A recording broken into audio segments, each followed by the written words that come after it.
that, which is against international law. But actually, no one seems to give a damn. Why? It's basic media economics. It's 200 and something pages. No one has time to read it. It has a couple of military acronyms in it, like DS for Department of State. Someone has to bother picking up a dictionary.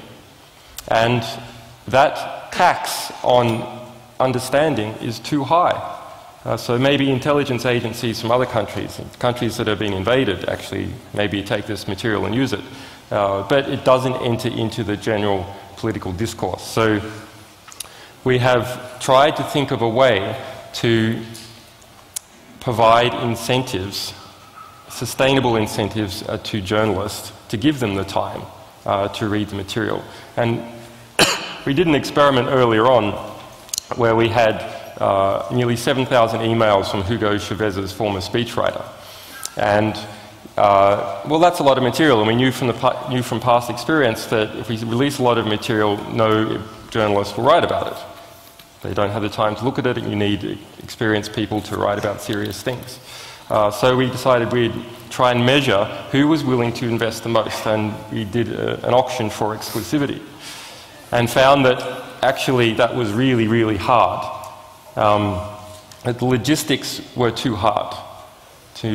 We had approaches from various people. They wanted to see some of the material before they would work out how to pay for it, but then other people didn't want anyone to see any of the other material. Just too hard.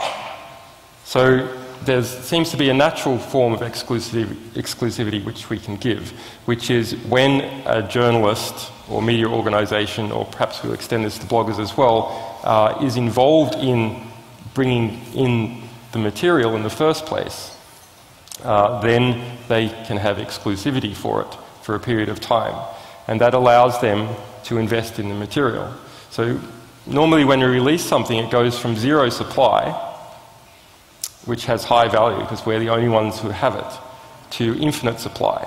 So in an economic sense, when we release a big document, it goes to zero value. And journalists can't profit from it because everyone can profit from it. Because everyone can profit from it, no one profits from it. Very strange and counterintuitive thing. So we've designing yes. A system to syndicate the submissions. So every human rights organisation can stick a little embed on their pages for every media organisation to say, send this material to me via WikiLeaks. So we will then take care of shoving it through different protective jurisdictions. We will take care of stripping out, sanitizing and stripping out metadata, and we'll take care of the eventual legal risks that have to do with final publication. And so I think we can actually increase the volume of material we're getting that's significant by about 1,000 times, but also we can vastly increase the quality of secondary reporting on what we're doing.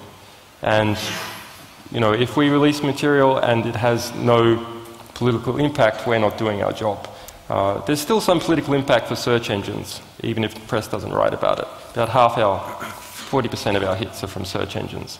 So, but it doesn't enter into the general political discourse, so it doesn't change what people think that other people are thinking. Okay, next. Yes, so the source, just as a little more detail, the source can provide a certain time frame to a journalist or a newspaper to investigate into this material. After this time frame is passed, we will still publish, so nothing changes about that. That is important to understand maybe. All documents are still being published in full. We are just making sure that people that there is an impact maximization, so that someone picks up the material and actually writes about it. If it is being granted to a certain journalist and that journalist does not write about it, then that is a story in itself maybe as well, understanding why a certain newspaper is not picking up material that was sent to them. And that can then follow up on how good or accurate are they doing their jobs anyways. So it's going to create a lot of dynamic mechanisms that's going to make, let's say, news a little bit more interesting maybe in the future. Also, we can potentially scale with this submission system to providing mechanisms within governments or corporations for whistleblowing programs. There is no working whistleblowing program that we are aware of other than the one that we provide. And we'd like to help creating this transparency within governments and corporations as well, so that an employee could use that mechanism to send something to an oversight committee within his company or within the government or something similar. As Julian mentioned, we have this availability versus scarcity problem. We hope to strengthen the bonds between readers and the newspapers, so that people who are reading a story in the newspaper and know they have a document they could contribute to the story actually feel motivated to do so and have an easygoing way to shed more light on what the newspaper reported out about before. And that also will especially scale very well with local and independent media outlets. So whoever cannot really defend himself legally will profit from the system, and all those people that just cannot provide the resources that we can offer with the infrastructure that we are running. So that was that is one of the major features that we are working on. When we earlier put together the slides, we realized that we are jumping a little bit from topic to topic, but that is, as Julian said, just because so many things are happening and they are all kind of important that it's really hard to decide what to talk about. We have one topic that we definitely need to talk about. And this is a topic that maybe fits this whole conference more than anything else we can provide.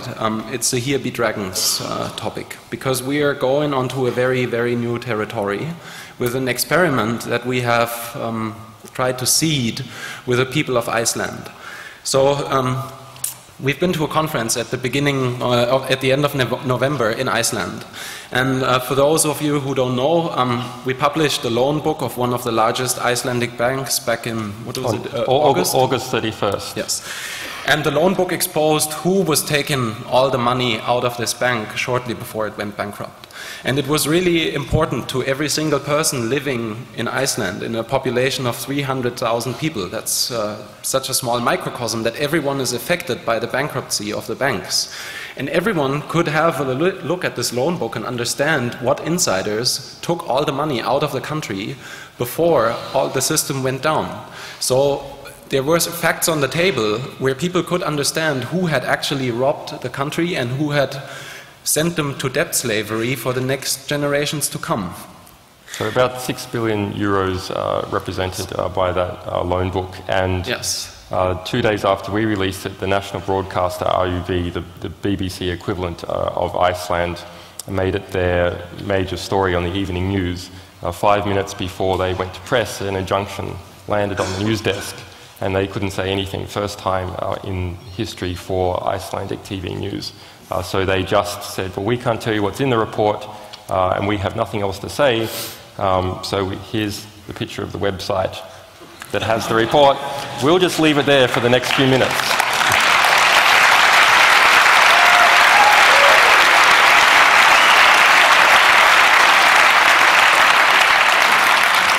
So a while ago, every time we're meeting or talking, there are some ideas that are coming up because of the things we observe. And Julian had this great idea at some point in time, talking to me, telling me what he thinks an offshore finance center is. And I've never thought about it in these basic terms before. So that is interesting or important to understand maybe. So mainly offshore finance centers exist on islands. So you find them on the British Virgin Islands or in the Cayman Islands or in these small islands near England or wherever you look. It's small places that have limited resources and that cannot compete with any major industry or whatever they could offer.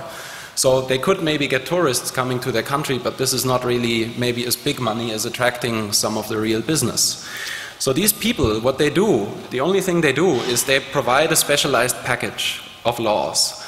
And this package of laws sums up all the laws that make it attractive to you to hide your money, to bring your business registration to this place, to hide your assets there. And basically, these places have become hideouts for all the people that are exploiting this world and that are dealing in secrecy and that are suing us. Suing us, yes. Most of these people are residing in these countries. So Julian said, this is, why not reverse it?